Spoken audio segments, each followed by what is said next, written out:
What's worth making? The internet is saturated with the very best. The most beautiful photos, the catchiest music, the best edited videos, this one not being one of them. But more than this, it's also saturated with stuff which isn't so good. In reality, the vast majority of content isn't catchy or breathtaking. Most videos on YouTube have an average of 50 views, and there are over 4 million songs on Spotify which have not been listened to at all, not even once. So when the internet is so full of anything from book reviews to music to comedy sketches and blog posts, I think you can sometimes come up against this feeling if you have the idea for something of, is there any point in doing this? Like, does the internet really need another one of these? And besides, chances are basically no one's going to see it, so what's the point? Is it worth doing this? I've been thinking about this a lot recently, and maybe you have too. So before we ask what's worth making, I think we need to first ask, who are we making this for? Or what's the point? Why do we make art or videos or whatever in the first place? There are obviously lots of different opinions on this. Mystery internet man Derek Sivers wrote in his book Hell Yeah or No a little bit about this, and he writes, "Art is useless, and so am I. Art is useless by definition. If it was useful, it would be a tool. How can I be the most useful to the most people today? That question served me well, but it had its downsides. It kept me from playing and doing things just for me. It's no coincidence that I stopped making music 20 years ago. It didn't qualify as the most useful thing I could be doing." Now, I should say Derek has a whole thing about singing the counter melody to the popular sort of cultural opinion on what something is for or what you should be doing. So I think he's just trying to give a sort of another side of this deliberately. And he's got a point, right? Maybe, what's worth making is already a redundant question because you're not trying to be useful. You're making art, dude. Don't worry about it. Just make whatever you want. But at the same time, it feels like not the whole story, right? Because art, to some extent, is what people live for. It's what gives a lot of lives meaning. I mean, we connect through art and stories. It's basically the language that allows us to share our experiences with other people and really help us to not feel so alone. And that's not useless.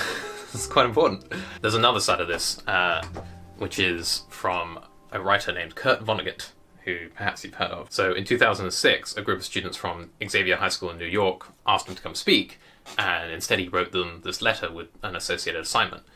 And he basically said, look, the assignment you have is I want you to write a 6-line poem that rhymes. Don't show it to anybody, don't tell anyone about it, don't recite it to anyone, and when you're done, tear it up into little pieces and sprinkle it across lots of different trash bins around town. And you'll find that it's its own reward, that even though you didn't show it to anybody, you helped your soul grow, you learned more about yourself, and that was the point. So maybe this is a better way of thinking about it. Art's just for you, and if you worry about other people, you're sort of missing the point. It's really for your own soul and expression. But at the same time, art can be a generous thing.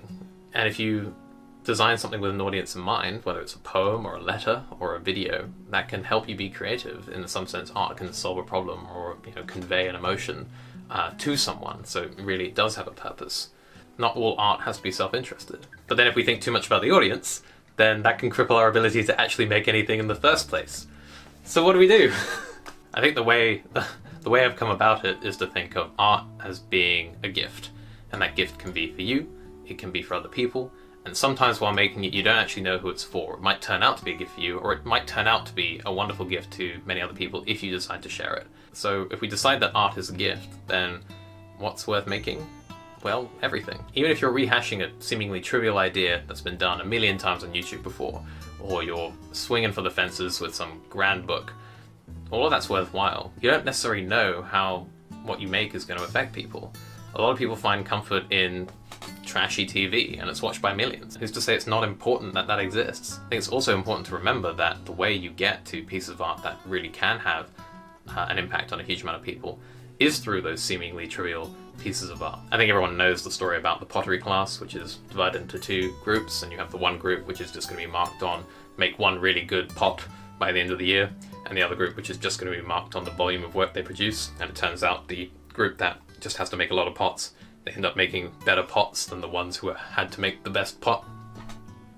And this is obviously a story of, focusing on the process over the product. Because of the way the internet works and there's so much space, it's still worth sharing. Even if you make a bad pot, you're not taking up anyone else's space. They can just scroll through whatever you've made if they're not interested in it.